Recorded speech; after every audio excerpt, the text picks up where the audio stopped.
ሰላም እንዴት ናችሁ? ዛሬ በቆንጆ ማዕድ የምታዩትን የገንፎ አሰራር ነው ማሳያችሁ።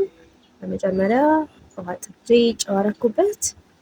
ሲፈላ እኔ የተጠቀምኩት ዱቄት የታመሰ ፍርኖ ዱቄትና የገንፎ እህል የተጠቀምኩት አንድ ላይ ቀላ እንዲል ፈልጌ ነው እንደሱ ያደረኩት። በመቀጠል እንደዚህ ትግል ያለው ስራ ነው። ትንሽ እዚህ ጋር መታሸት በጣም ይፈልጋል። ጠንከር ብላችሁ እዚህ ጋር እንግዲህ ታሹታላችሁ ማለት ነው በደንብ። ከዛ ከውሃ የቀነስኩትን ውሃ ላላ እንዲል መሀል ላይ እያደረኩኝ አሸሁት። በደንብ እዚህ ጋር እንትን ማለት አለባችሁ፣ ማሽት አለባችሁ። በዚህ መልኩ ይደርሱልኛል። ከስር ቅቤ ያደረኩኝና አወጣሁት ማለት ነው። በጣም ትግል ይፈልጋል። ሌላ የገንፎ አሰራር ሰርቻለሁ። እንደዚህ መታሸት የማይፈልግ ቀለል ያለ እሱን ገብታችሁ ተመልከቱት። እንደዚህ ማሸት የማትፈልጉ ድካሙ የሚበዛ ከሆነ ማለት ነው። አመሰግናለሁ። እስከመጨረሻው ተከታተሉ።